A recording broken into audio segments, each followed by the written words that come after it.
बहुत कुछ जान के जाना है तुमको, बड़ी मुश्किल से पहचाना है तुमको।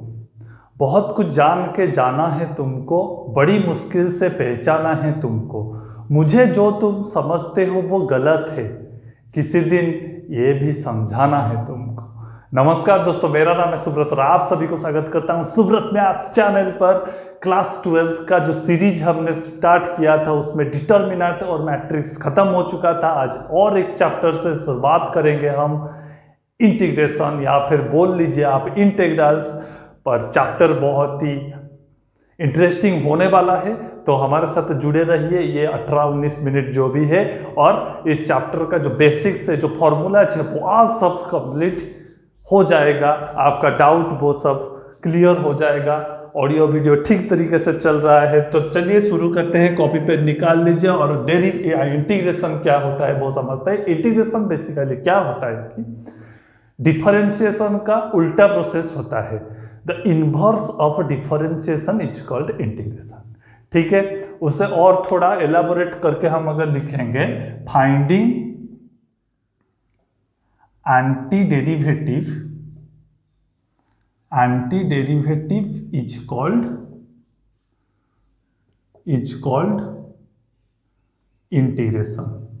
ठीक है, या एंटी डेरिवेटिव क्या होता है, आप तो सुना होगा। डेरिवेटिव वो होता है डिफरेंशिएशन जो बोलते हैं। एंटी डेरिवेटिव क्या होता है, एक एग्जांपल लीजिए। अगर आपको बोला जाता है d/dx ऑफ sin x निकालने के लिए, तो आप क्या करते हैं, उसका आंसर लिखते हैं cos x। समझ में आया, cos x लिखते हैं। तो ये जो sin x जो फंक्शन है, इस फंक्शन से cos x तक पहुंचने के लिए आपको क्या करना पड़ा, आपको डिफरेंशिएशन करना पड़ा। और ठीक उसी तरीके से cos x से sin x आने तक जो उल्टा प्रोसेस करना पड़ेगा डिफरेंशिएशन का, उसे बोला जाता है एंटी डेरिवेटिव निकालना, और उसी प्रोसेस को बोला जाता है इंटीग्रेशन। समझ में आया। और यहाँ पर जो फंक्शन इंटीग्रेशन होता है sin x, उसे बोला जाता है क्या, इंटेग्रांड। इसे बोला जाता है integrand, and this process is called integration. यहां पर देखिए, सॉरी, ये तो डिफरेंशिएशन हो गया।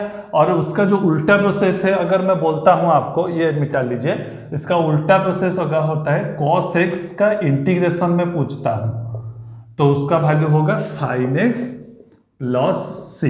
मतलब sin x का डेरिवेटिव अगर आप निकालते हैं तो वो पहुंचता है cos x के पास, और cos x का अगर इंटीग्रेशन निकालते हैं वो पहुंचता है sin x के पास। ये छोटा सा बात है। और यहां पर जो मैं c लिखा, वो क्या होता है, वो होता है इंटीग्रेशन कांस्टेंट होता है। ये क्या होता है, इंटीग्रेशन कांस्टेंट होता है। समझ में आया। और इंटीग्रेशन मतलब जो भी चीज का आप इंटीग्रेशन निकालेंगे, उसके बाद सिर्फ एक प्लस c लिख लीजिएगा। ठीक है, बस सीधा सीधा बात। और इंटीग्रेशन कितना टाइप का होता है, दो टाइप। इंटीग्रेशन दो टाइप का होता है। एक होता है इनडेफिनाइट इंटीग्रल, और एक होता है डेफिनाइट इंटीग्रल। इनडेफिनाइट इंटीग्रल क्या होता है, आप कई बहुत सारे जगह पर जब इंटीग्रेशन का साइन दिखते हैं, ये होता है इंटीग्रेशन का sign.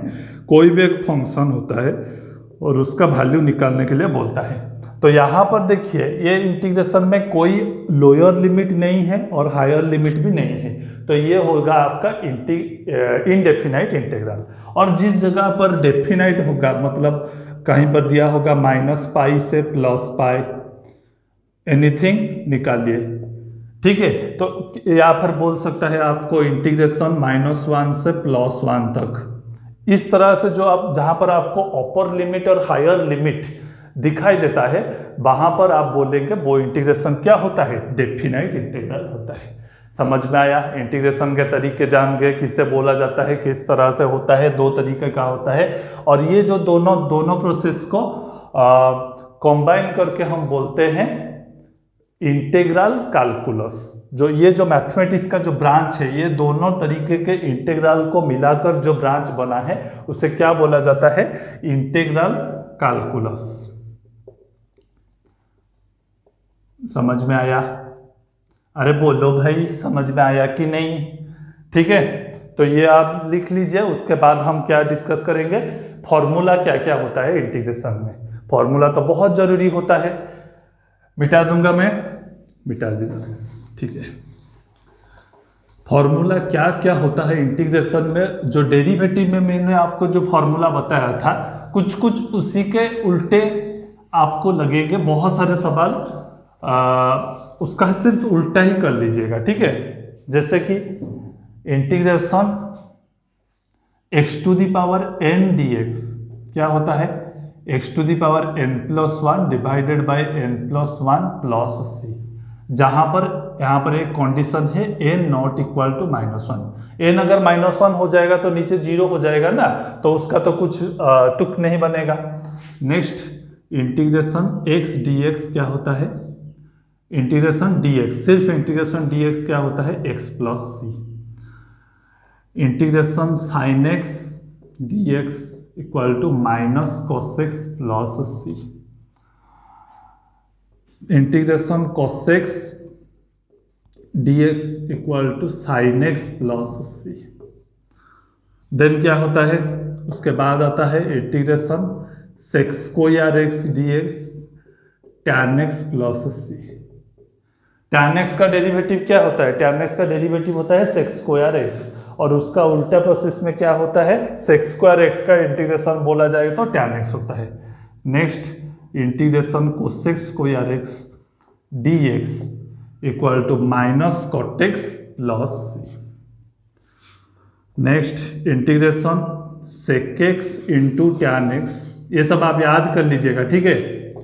Equal to sec x into tan x dx equal to क्या होता है? sec x plus c, sec x plus c, ठीक है। Next, integration cosec x into cot x dx equal to minus cosec x plus c, ठीक है। ये तो हो गया आपका ट्रिगोनोमेट्रिक फंक्शन के रिलेटेड। उसके बाद हम क्या करते हैं? Inverse trigonometric functions. 9 नंबर में integration dx by 1 minus X square का रूट ओवर क्या होता है? Sine inverse x plus. और वही वाला फंक्शन का और एक भी फॉर्मूला होता है 1 माइनस एक्स स्क्वायर का root over minus cos inverse x plus. Then tan में चलते हैं, 1 by 1 plus X square dx equal to tan inverse x plus C. Next, cot में अगर आप पहुंचेंगे, integration 1 by 1 plus X square dx equal to सिर्फ minus sign लग जाएगा cot inverse x plus C. Next, integration dx by x into x square minus 1, x into x square minus 1 होता है sec inverse x plus सी। और ये वाला formula मैं direct लिख लेता हूँ यहाँ पर, और एक में लिख लेता हूँ integration dx by x into x square minus 1, इसे और भी तरीके के लिखा सकता है minus cosec inverse x plus C. यहाँ तक लिख लीजिए, यहाँ तक जागा खत्म हो गया है। और लिख लेने के बाद फर्दर और तीन फार्मूला है। प्राइमरी में इतना ही, कितना सवाल हो? 15 फार्मूला हुआ, और 3 हो जाएगा तो 18। आपको शुरुआत में ये 18 सवाल, ये 18 फार्मूला आपको याद कर लेना चाहिए। नेक्स्ट, इंटीग्रेशन जैसे जैसे हम चैप्टर बढ़ेंगे, आगे बढ़ेंगे, उस फर्दर फार्मूलाज आते रहेंगे, बड़े बड़े फार्मूलाज है, ठीक है। और क्या है?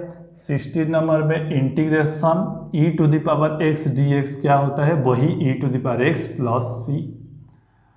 इंटीग्रेशन 1 बाई एक्स dx होता है log x plus C. Next, 18 number में integration a to the power x dx a to the power x d x, ये है ना, हाँ, ए टू द पावर एक्स divided by log a plus C. समझ में आया? ये हो गया आपका 18 फार्मूला इंटीग्रेशन के रिलेटेड। शुरुआत में ये आपका काम में आएगा, जल्दी से जल्दी लिख लीजिए, क्विक क्विक वेरी क्विक। फिर हम सवाल करेंगे, 2-3 सवाल है, कर लेंगे और मिटा देता हूं।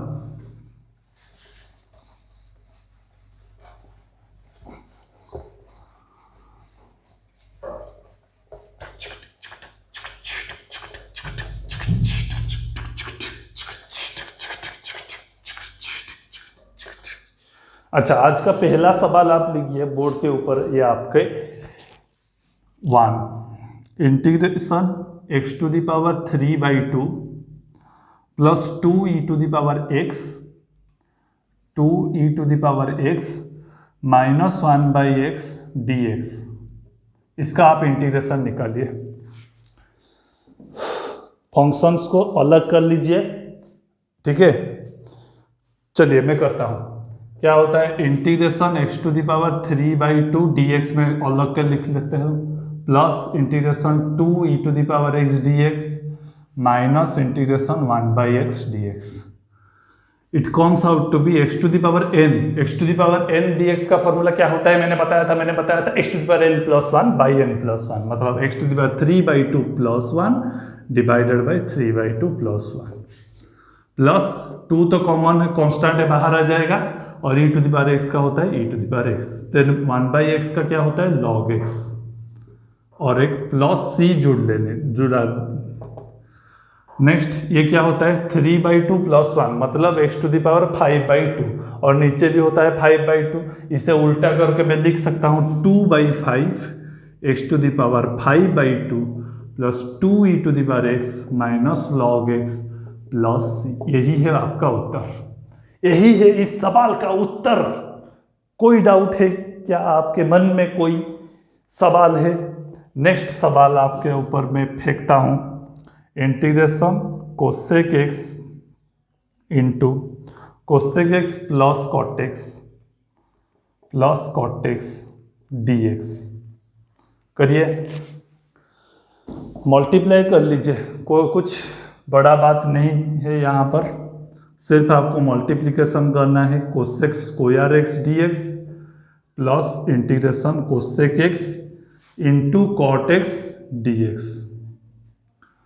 ठीक है, कोसेक स्क्वायर x का इंटीग्रेशन क्या होता है, कोसेक स्क्वायर x का इंटीग्रेशन होता है कोसेक स्क्वायर x dx, मतलब minus cot x, next cosec x into cot x, मतलब माइनस कोसेक x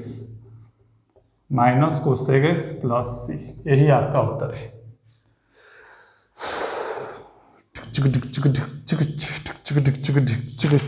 और करेंगे सवाल, ठीक है, मैं ये सब मिटा लेता हूं, और 2 सवाल करेंगे, ज्यादा बड़ा नहीं करेंगे ये सब सेशन को।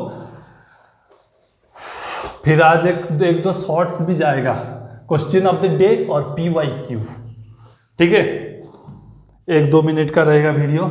आज का तीसरा सवाल, integration x³ minus x square plus x minus 1 divided by x minus 1 dx। कोशिश कीजिए इससे कैसे करेंगे आप।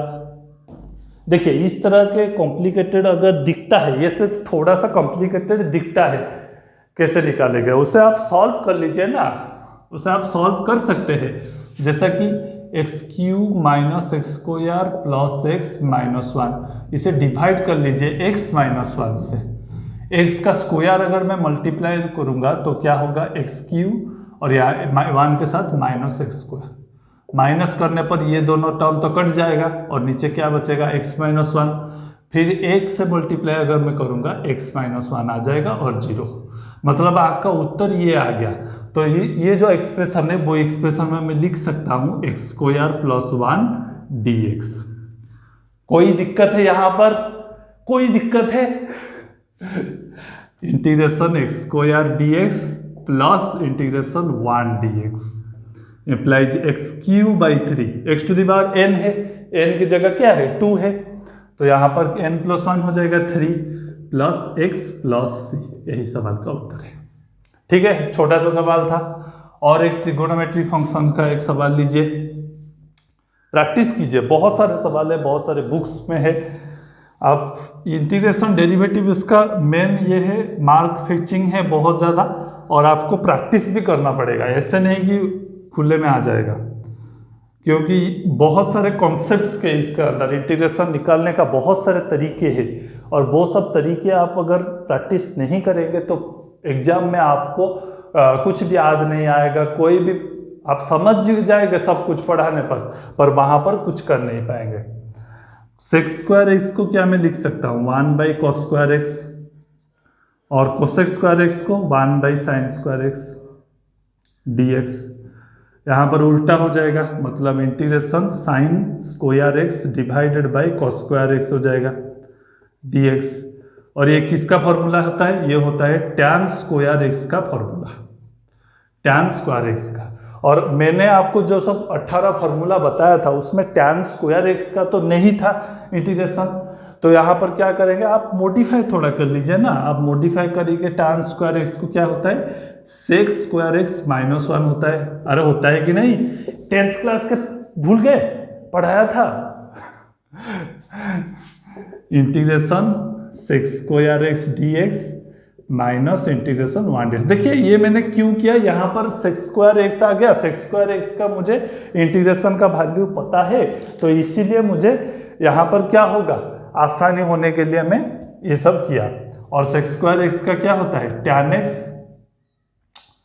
माइनस x प्लस 1 dx का क्या होता है -x। समझ में आया? ये था 4 सवाल आज के इस पहला बेसिक्स इंटीग्रेशन का, और आगे आगे हम पढ़ेंगे इंटीग्रेशन क्या क्या तरीका है, integration by parts, integration by substitution, बहुत सारे तरीके हैं, वो सब इस सीरीज में अगले अगले वीडियो में आ जाएगा। आज के सेशन को यहीं पर रखते हैं। कैसा लगा सेशन आप कमेंट में लिखकर बता सकते हैं। तब फिर मिलते हैं अगले सेशन पर, तब तक के लिए take care and good bye.